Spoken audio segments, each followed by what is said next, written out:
तो चलो बच्चों स्टार्ट करते हैं। लेकिन आज का ये वीडियो बहुत झकास होने वाला है, तो स्टार्ट करते हैं बच्चों आज के सेशन को। अंत तक जरूर देखिएगा आप सभी कोई।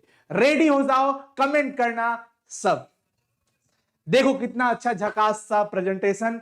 पहला मतलब हर एक चैप्टर का, हर एक जो लेखक है ना, उन लेखक का जन्म और निधन साथ ही साथ, जो जिंदा है उनका निधन नहीं पढ़ेंगे हम लोग, जन्म और मृत्यु एकदम याद करके चलना। बहुत ही मजा आने वाला है, बहुत ही मजा आने वाला है। ठीक है, तो चलो स्टार्ट करते हैं। बालकृष्ण भट्ट का जन्म कब हुआ था? तो बालकृष्ण भट्ट का जन्म 23 जून 1844 को हुआ था। यह आपको याद रखना पड़ेगा। और इसका ऑलरेडी डेट याद करने का ट्रिक मैं बता चुका हूं। डेट याद करने का मैं ट्रिक आप सभी को बता चुका हूं। एक बार आप सबको प्लीज सेशन को शेयर कर दीजिएगा, ताकि सारे बच्चे जुड़ जाएंगे, ताकि सारे बच्चे जुड़ जाएंगे प्यारे बच्चों।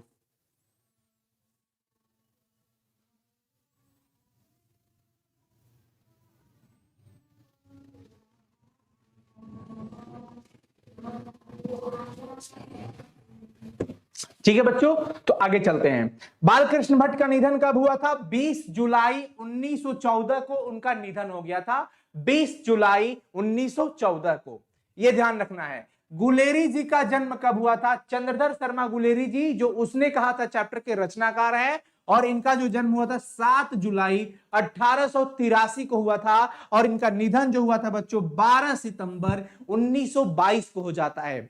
12 सितंबर 1922 को इनका निधन होता है। और गुलेरी जी का जन्म 7 जुलाई 1883 को हो जाता है। उसके बाद जयप्रकाश नारायण का जन्म कब हुआ था? जयप्रकाश नारायण का जन्म 11 अक्टूबर 1902 को होता है, जिनको जेपी जी के नाम से जाना जाता है। और जब बड़े हो जाते हैं तो जन पक्षधरता के आधार पर इनको लोकनायक के नाम से जाना जाता है। और ये पूरे बिहार में ही नहीं बल्कि पूरे भारत देश में छात्र आंदोलन का बड़ा ही जबरदस्त नेतृत्व किए थे बच्चों। ठीक है ना, तो आगे देखते हैं। इनका निधन की जब बात आती है तो 8 अक्टूबर 1979 को, 8 अक्टूबर 1979 को इनकी मृत्यु हो जाती है जेपी जी की, जयप्रकाश नारायण जी का। उसके बाद अगला चैप्टर अर्धनारीश्वर की रचना करने वाले रामधारी सिंह दिनकर, जिनको राष्ट्र कवि के नाम से जाना जाता है, जिनको पद्म भूषण पुरस्कार से भी सम्मानित किया गया है। रामधारी सिंह दिनकर जी का जन्म 23 सितंबर 1908, 23 सितंबर 1908 को इनका जन्म। और इनका निधन हो जाता है 24 अप्रैल 1974 को, 24 अप्रैल 1974 को। ये सारा date of birth and date of death आपको याद रखना पड़ेगा। इसके लिए चाहे जो कुछ भी करना पड़े, क्योंकि ये सब क्वेश्चन ऑब्जेक्टिव में, बोर्ड एग्जाम में पूछता है प्यारे बच्चों। आगे चलते हैं। रोज चैप्टर की रचना करने वाले सच्चिदानंद जी अज्ञे जी, सच्चिदानंद हीरानंद वात्स्यायन अज्ञे, अज्ञे जी का जन्म हुआ था कब? 7 मार्च 1911, 7 मार्च 1911 को इनका जन्म होता है। और 4 अप्रैल 1987 को इनका निधन हो जाता है। ठीक है बच्चों, उसके बाद अगला चलते हैं। भगत सिंह का जन्म कब हुआ था? भगत सिंह का जन्म पूरी दुनिया जानती है, आप भी जानते होंगे। 28 सितंबर 1907 को भगत सिंह का जन्म होता है। और इनकी शहादत, इनका निधन और मृत्यु ना कह करके शहादत कहा जाएगा, क्योंकि ये देश के लिए शहीद हुए हैं। ये अपनी मां के लिए अपने प्राण को बलिदान के रूप में समर्पित कर दिए हैं, अपने प्राण को, इसलिए इनकी शहादत कहेंगे। और इनका शहादत 23 मार्च 1931, 23 मार्च 1931 को इनका शहादत हुआ है बच्चों, 23 मार्च 1931 को। ओके, आगे चलते हैं। जगदीश चंद्र माथुर का जन्म कब हुआ था? 16 जुलाई 1917, 16 जुलाई 1917 को जगदीश चंद्र माथुर जी इस जगत में आ गए थे, इस संसार में आ गए थे। अब आता है कि माथुर जी का निधन कब पे हुआ था? ओ सदा नीरा पाठ की रचना करने वाले, गंडक नदी और चंपारण की धरती का पूरा व्याख्या करने वाले जगदीश चंद्र माथुर जी की मृत्यु 14 मई 1978 को हो जाती है। 14 मई 1978 को हो जाती है जगदीश चंद्र माथुर का निधन। ओके बच्चों, आगे चलते हैं। अगला है कि मोहन राकेश का जन्म कब हुआ था? 8 जनवरी 1925 को मुस्कुराती एक मोहनी मूर्त लेकर के धरती पर पधारने वाले मोहन राकेश जी, इनका जन्म 8 जनवरी 1925 को होता है। मोहन राकेश जी को बचपन का नाम मदन मोहन गुगलानी जी रहता है और ये 8 जनवरी को अपनी मोहनी मुस्कुराती हुई चेहरा लेकर के धरती पर पधारते हैं 8 जनवरी 1925। निधन सब मुस्कुराती चेहरे उदास हो जाते हैं जब 1972 में 3 दिसंबर का समय रहता है, 3 दिसंबर का दिन रहता है। मोहन राकेश जी अलविदा कह करके इस धरती से चले जाते हैं। मोहन राकेश जी का निधन कब हुआ था बच्चों? 3 दिसंबर 1972। आगे देखेंगे नामवर सिंह जी का जन्म कब हुआ था? बड़ी नाम कमाए थे दूसरों की आलोचना करके, बड़ी आलोचना किया करते थे। 28 जुलाई 1927 को, 28 जुलाई 1927 को, ठीक है ना? याद रखिएगा नामवर सिंह का निधन 19 फरवरी 2019, बड़ी कमाल का डेट है। 19 फरवरी और 2019 में ही इनका निधन हुआ है। पिछले 3 साल पहले लगभग इनकी मृत्यु हो जाती है। ओके बच्चों, बाकी बताओ कैसा लग रहा है, मजा आ रहा है कि नहीं? एक बार चैट सेक्शन में बता दो जरा, मैं भी कमेंट देख लूं क्या स्थिति है बच्चों का। यस, कमाल का, क्या बात है भाई। एक बार शेयर कर दो, 1000 बच्चे आ जाए कम से कम तो मजा आ जाए ना। अभी तो एकदम बिल्कुल 950 पार हैं आप सभी कोई। ओम प्रकाश वाल्मीकि जी जूठन चैप्टर की रचना करने वाले स्टूडेंट के अंदर एक क्रांति भरने वाले और दलित वर्ग से होकर के भी अपने पिछड़े समाज से संघर्ष करके आगे बढ़ने वाले ओम प्रकाश वाल्मीकि जी का जन्म 30 जून 1950 को होता है। 30 जून 1950 को होता है और इनका निधन 17 नवंबर 2013 को, 17 नवंबर 2013 को इनका निधन हो जाता है। इसके बाद आ जाते हैं हम लोग, मलयज जी का जन्म 1935 में हुआ है। मलयज का डेट निर्धारित नहीं है बच्चों, हमने कई जगह पे ढूंढा बट नहीं मिला।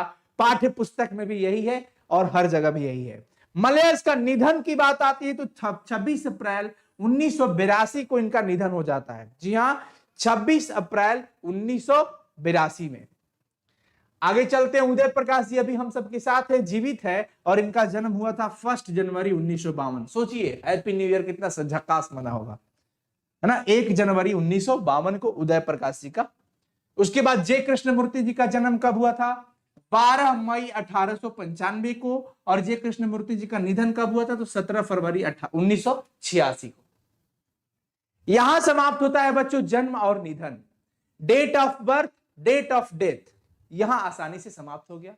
पीडीएफ आप खोजिएगा, मुझे पता है पीडीएफ मिलेगा भी, परेशान मत होइएगा। आगे यहां से स्टार्ट हो जाते हैं इनके माता पिता का नाम। बालकृष्ण भट्ट जी के माता और पिताजी का क्या नाम है? माता जी का नाम था पार्वती देवी और पिताजी का नाम था बेनी प्रसाद भट्ट।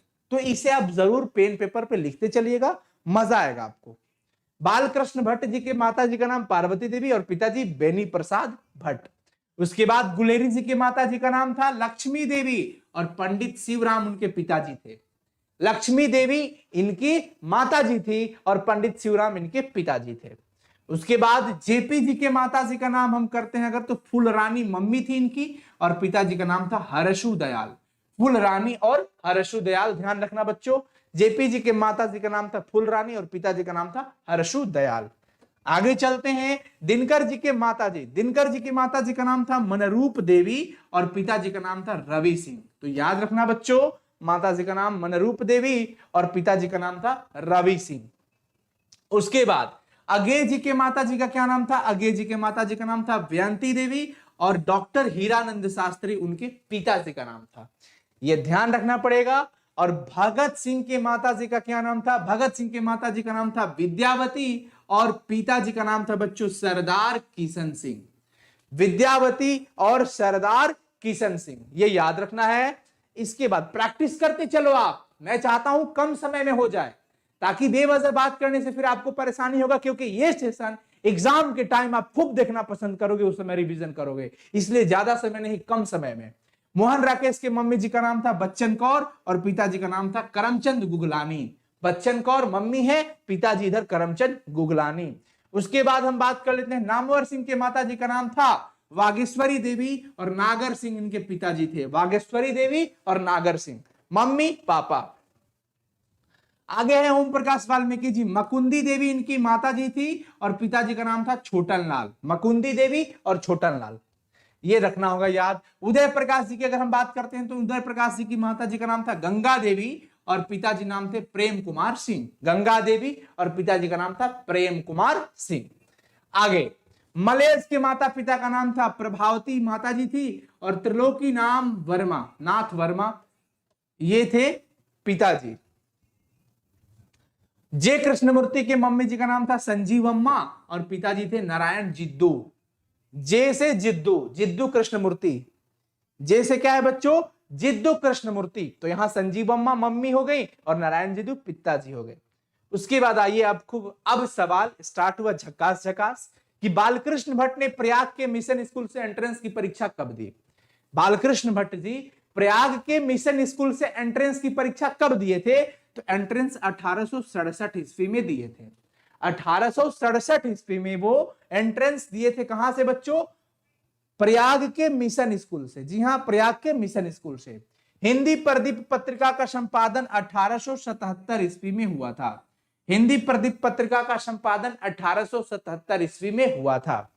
उसके बाद बालकृष्ण भट्ट ने लगभग कितने निबंध लिखे थे।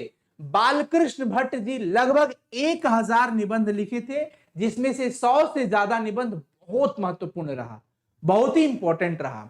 भट्ट जी का निवास स्थान की बात करते हैं तो इलाहाबाद उत्तर प्रदेश में इनका निवास स्थान था। भट्ट जी बोले तो बालकृष्ण भट्ट। इसके बाद सवाल आता है कि गुलेरी जी संस्कृत विभाग का अध्यक्ष कब बने थे। गुलेरी जी 1916 में संस्कृत विभाग का अध्यक्ष बने थे, 1916 में। गुलेरी जी का निवास स्थान जयपुर, राजस्थान जयपुर, राजस्थान जयपुर में इनका निवास स्थान है, चंद्रधर शर्मा गुलेरी जी का। उसके बाद हम बात करते हैं कि समालोचक तथा नागरी प्रचारणी पत्रिका का संपादन किसने किया था। ये समालोचक और नागरी प्रचारणी पत्रिका जो थी बच्चों, इसका संपादक किए थे चंद्रधर शर्मा गुलेरी जी। गुलेरी जी का निवास स्थान जयपुर राजस्थान हो ही गया है।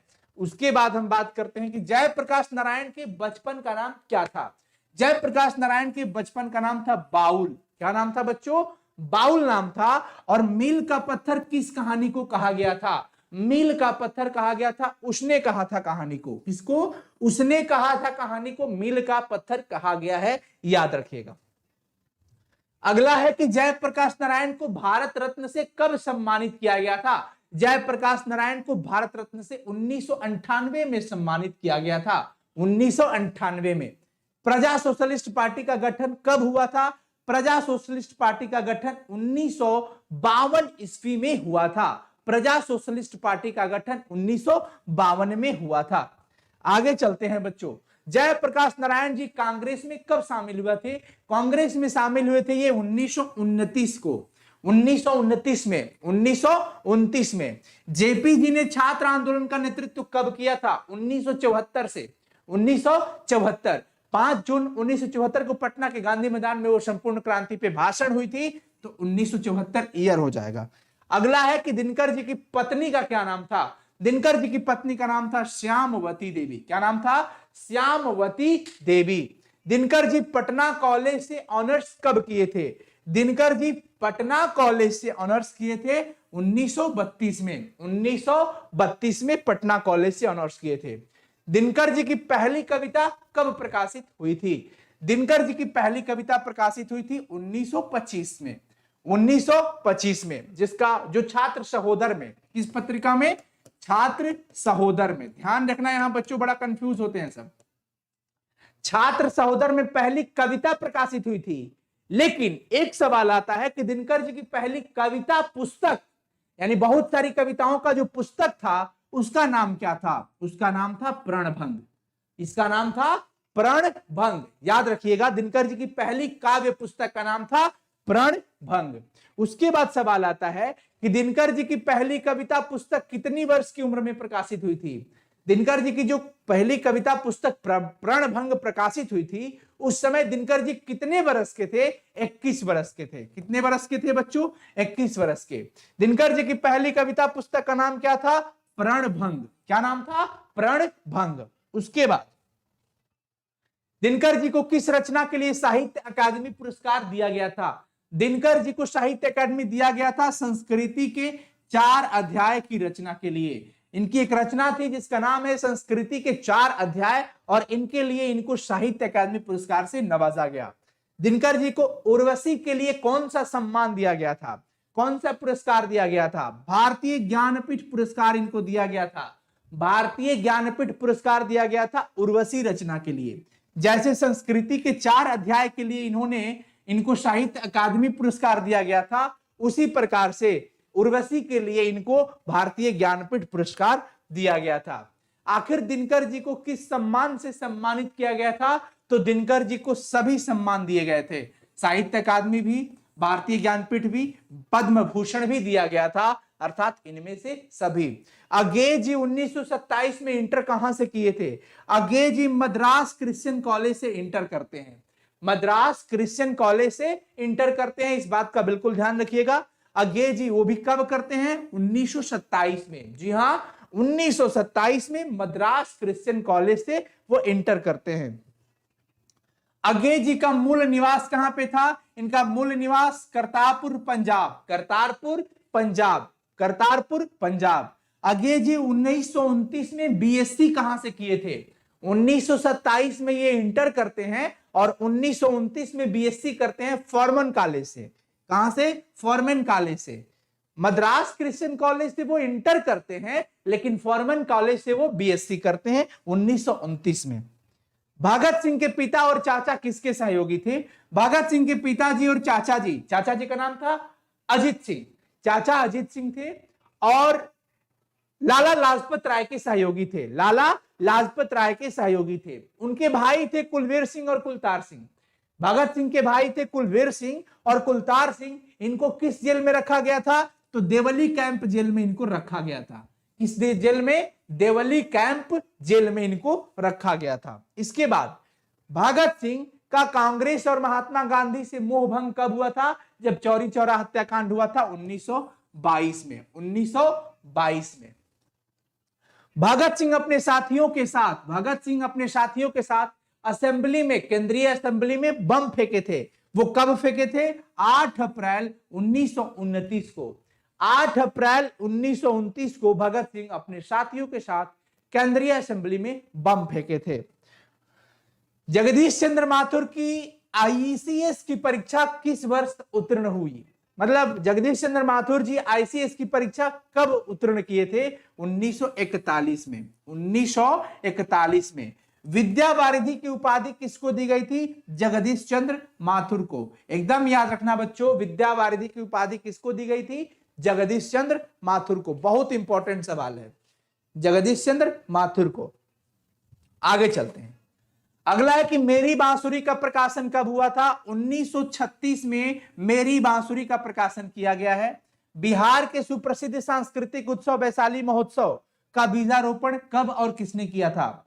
देखिए 1936 में मेरी बांसुरी, जो कि जगदीश चंद्र माथुर की रचना हुई थी, और बिहार का सुप्रसिद्ध सांस्कृतिक उत्सव जिसका नाम है वैशाली महोत्सव, इस वैशाली महोत्सव का बीजारोपण कब और किसने किया था? जगदीश चंद्र माथुर जी किए थे 1944 में।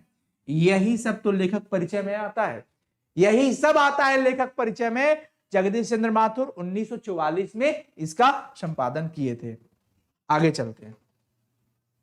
निम्न में से कौन ऑल इंडिया रेडियो में महानिदेशक रहे? कौन है जो ऑल इंडिया रेडियो में महानिदेशक के पद पे रहे हैं? वो है जगदीश चंद्र माथुर। जगदीश चंद्र माथुर। मोहन राकेश के बचपन का नाम था मदन मोहन गुगलानी। मदन मोहन गुगलानी, भूलना मत बच्चों, मदन मोहन गुगलानी। अगला देखते हैं कि मोहन राकेश किस पत्रिका के संपादक रहे हैं? तो मोहन राकेश जी सारिका पत्रिका के संपादक रहे हैं। जी हां, सारिका, सरिता मरिता कुछ नहीं, सारिका याद रखना है, सारिका। मोहन राकेश एमए किस विषय से किए थे? हिंदी और संस्कृत दोनों से किए थे, अर्थात बी और सी दोनों, हिंदी और संस्कृत दोनों से। सागर विश्वविद्यालय में असिस्टेंट प्रोफेसर कौन रहा है? सागर विश्वविद्यालय में असिस्टेंट प्रोफेसर के पद पर नामवर सिंह जी रहे हैं। और ये राजकमल प्रकाशन में किस पद पर रहे हैं? तो राजकमल प्रकाशन में ये साहित्य सलाहकार के पद पे रहे हैं। नामवर सिंह जी राजकमल प्रकाशन में साहित्य सलाहकार के पद पर रहे हैं। नामवर सिंह को किस सम्मान से सम्मानित किया गया था? तो नामवर सिंह को साहित्य अकादमी भी दिया गया था, भारतीय ज्ञान नहीं सॉरी साहित्य अकादमी ही दिया गया था, साहित्य अकादमी दिया गया था। नामवर सिंह को साहित्य अकादमी कब दिया गया था भाई? 1971 में। 1971 में साहित्य अकादमी पुरस्कार से इनको सम्मानित किया गया है, 1971 में। नामवर सिंह जोधपुर विश्वविद्यालय में किस विभाग के अध्यक्ष रहे हैं? नामवर सिंह जोधपुर विश्वविद्यालय में हिंदी विभाग के अध्यक्ष रहे हैं, हिंदी विभाग के अध्यक्ष रहे हैं। नामवर सिंह को साहित्य अकादमी से कब सम्मानित किया गया था? 1971 में। उसके बाद आता है 12वीं परीक्षा में कौन अनुत्तीर्ण हुए थे, फेल हो गए थे, पास नहीं किए थे? वो जूठन चैप्टर की रचना करने वाले ओम प्रकाश वाल्मीकि जी।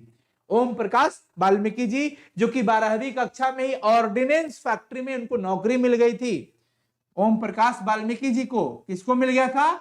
ओम प्रकाश वाल्मीकि जी को 12वीं कक्षा में ही ऑर्डिनेंस फैक्ट्री में इनको नौकरी मिल गई थी। ओम प्रकाश वाल्मीकि को कौन सा सम्मान मिला था? डॉक्टर अंबेडकर भी मिला था, परिवेश भी मिला था, जयश्री भी मिला था, इनमें से सभी। और ये कथाक्रम सम्मान भी उन्हीं को मिला था। ओम प्रकाश वाल्मीकि को ही कथाक्रम सम्मान, परिवेश सम्मान, जयश्री सम्मान, डॉक्टर भीमराव अंबेडकर सम्मान, ये चारों सम्मान उनको मिले हैं। कौन कौन? जयश्री सम्मान, कथाश्री सम्मान, देखिए कथाक्रम सम्मान, जयश्री, उसके बाद परिवेश, उसके बाद डॉक्टर अंबेडकर राष्ट्रीय पुरस्कार दिया गया है। मलयज एमए किस विषय से किए थे? अंग्रेजी से। मलयज जी अंग्रेजी विषय से एमए किए थे और इनको छात्र जीवन में टीबी की बीमारी पकड़ लिया था। मलयज जी को टीबी का बीमारी, क्षय रोग, ट्यूबरकुलोसिस कहते हैं, ट्यूबरकुलोसिस क्षय रोग जो होता है, तो क्षय रोग से बचपन में ये ग्रसित रहे। इनका एक फेफड़ा ऑपरेशन करके निकाल लिया गया था, एक फेफड़ा, बड़ी तबीयत खराब रहता था इनका। इनका मूल नाम जो था भरत जी श्रीवास्तव। मलयज का मूल नाम क्या था बच्चों? भरत जी श्रीवास्तव। उदय प्रकाश किस पत्रिका के संपादन किए हैं? उदय प्रकाश जी दिनमान पत्रिका के संपादक किए हैं। दिनमान, दिनमान याद रखना, भूलना मत बच्चों। संडे मेल में सहायक संपादक कौन थे? उदय प्रकाश जी संडे मेल में दिल्ली में, संडे मेल में यानी कि दिल्ली में संडे मेल था, वहां पर ये संपादक सहायक संपादक के रूप में थे। अंग्रेजी पत्रिका जो एमिनेंस एक अंग्रेजी पत्रिका है और इसका संपादन भी उदय प्रकाश जी ही किए हैं। यही सब लेखक परिचय में पूछता है। एमिनेंस एक अंग्रेजी पत्रिका है, पूछ देगा उदय प्रकाश जी की अंग्रेजी पत्रिका का नाम क्या था? एमिनेंस। जे कृष्णमूर्ति का पूरा नाम जिद्दू कृष्णमूर्ति। जिद्दू, जिद्दी ना, जिद्दू, जैसे जिद्दू।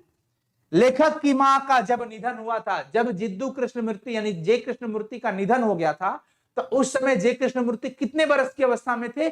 10 वर्ष की अवस्था। जब लेखक 10 वर्ष की उम्र में थे तो इनकी माता इनको छोड़कर चली जाती है। 10 वर्ष की अवस्था में, 10 वर्ष की अवस्था में, तो यहां पर आपका समाप्त हो जाता है। लगभग हम लोग करते हैं 100 से 110, 100 क्वेश्चन कर लिए, 100 क्वेश्चन हम लोग कवर किए हैं। लेखक परिचय से जो भी आपका क्वेश्चन था ये बन गया। अब उनका परिचय रचना का रह गया है। जो आप लोग बोले थे कि सर रचना का अलग से वीडियो बनाइएगा, वो अलग से बनेगा। तो मुझे उम्मीद है ये वीडियो आपको बहुत पसंद आया होगा। ऑल द वेरी बेस्ट बच्चों, ज्यादा से ज्यादा शेयर करना इस वीडियो को, और धाकड़ वीडियो लेकर के हम आपके लिए लाएंगे जो कि आपके एग्जाम के लिए बहुत महत्वपूर्ण होगा। तो हमारे साथ जुड़े रहिए और कमेंट करके जरूर बताना कि आज का ये धमाकेदार सेशन कैसा रहा। कम समय में, मात्र 30 मिनट से भी कम समय में हमने आज संपूर्ण लेखक परिचय को कवर अप किया है और मुझे उम्मीद है आपका इस वीडियो पर स्नेह काफी मिलेगा। ज्यादा से ज्यादा शेयर करिएगा, कमेंट करके जरूर बताइएगा कि आज का ये सेशन कैसा रहा, ताकि मैं फिर अगला सेशन के बारे में सोचूं और धाकड़ सेशन लेकर के आया जाए।